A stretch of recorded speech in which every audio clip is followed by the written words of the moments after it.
Let's talk to Stephen, him from New York, talking about the Bible verse that everyone descended from Adam and Eve is misunderstood. Tell us more about that, Stephen. You are on Talk Heathen. Hey, yeah, I think it is misunderstood because people think that it means that everyone was birthed by Adam and Eve, and you know that it's but that's not what it means. So I just want to make sure I know what I'm responding to. So what's your take on it first? Well, the whole passage in Genesis is confusing because it's contradictory in multiple ways.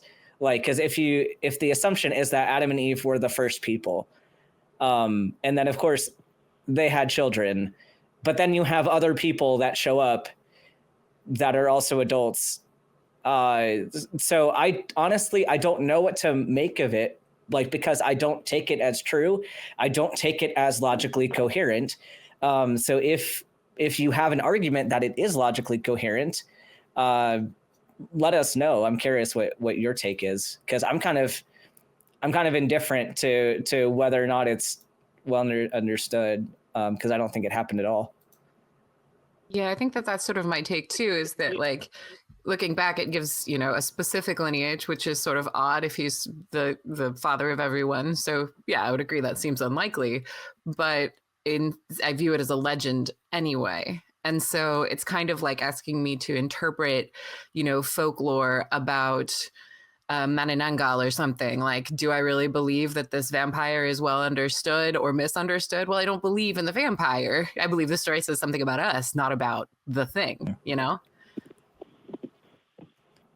What are your thoughts, Stephen? But I wanted to explain what that clause means, or that verse means. Basically, it's saying that everyone descended from Adam and Eve from a prototypical standpoint and from a chronological standpoint. Like it's not the word with the letter I. It's just like if you think of an hourglass, they just came before everyone. That's what that means. It doesn't mean that everyone was. But that doesn't work, right? Because if there were people around at the same time as Adam and Eve, then Adam and Eve weren't the first ones, and chronologically speaking, you could not say that everyone came after them. So, like, sure, that could be a thing, but I mean, are you saying that this is purely like purely metaphorical, or are you saying that there's some legitimacy to the passage itself? It's metaphorical, but okay. Even if they were at the same time, I would say it was chronologically the first idea for creation. They're the molds of all human beings. That's why people are misinterpreting that verse a lot, I think. So first of all, can you tell us specifically which verse? Because I'm kind of scanning through early Genesis, and there's a lot that talks about, like, Adam's descendants and kind of that lineage and some of the things they encountered. But I'm wondering, you're saying this verse, like, can we look at the specific verse? Which one are you thinking of? Something like, I don't have it pulled up in front of me, but it's something like that everyone was descended from Adam and Eve. I don't remember. Okay, why is this important to you to talk about? I'm curious, because I think that, our take is very much that this is all kind of a metaphor anyway. This is a creation myth, and so it's not going to make literal sense. And it feels like the Bible is open to interpretation, that's for sure. So, like, what is it that you think that would be fruitful from a conversation about this, considering we don't believe in it at all? Like, what's making you call in about this today? I guess I'm a little confused about that. Clarification, because I don't know, I just wanted to correct that idea. Well, and I can see that it's reasonable to, like, if you want to say, hey, this is a metaphorical thing, I don't think we should be taking the Bible literally. That is a fair argument to make.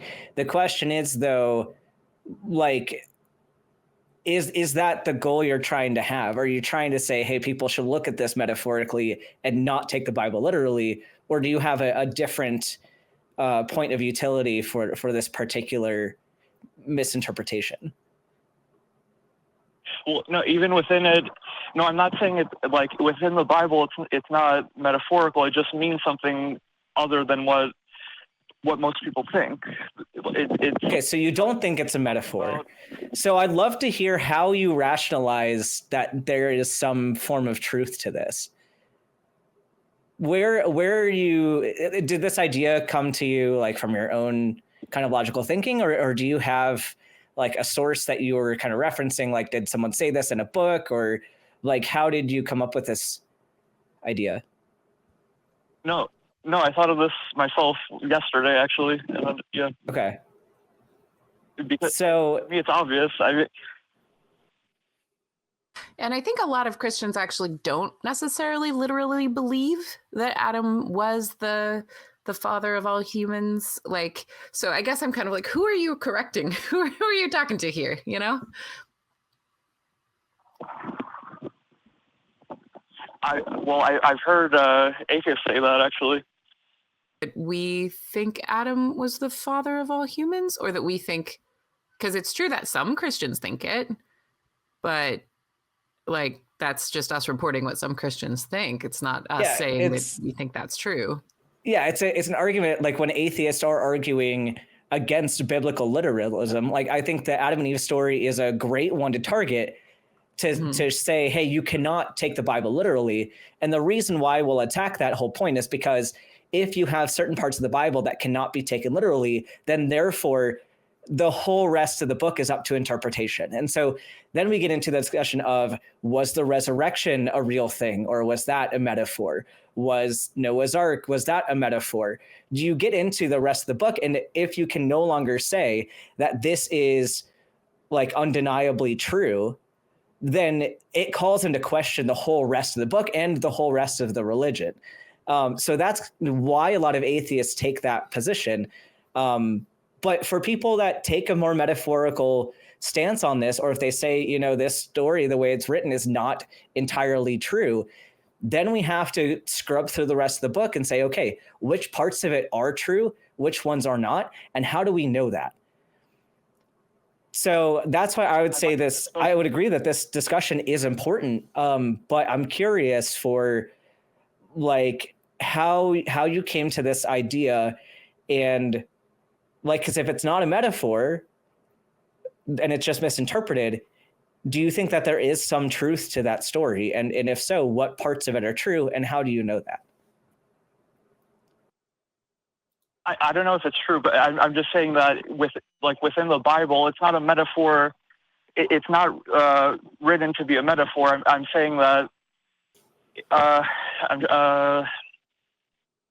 it's within the Bible. It just means something else. It means that, you know, as I said before, it's saying that everyone descended from Adam and Eve from a chronological and prototypical standpoint.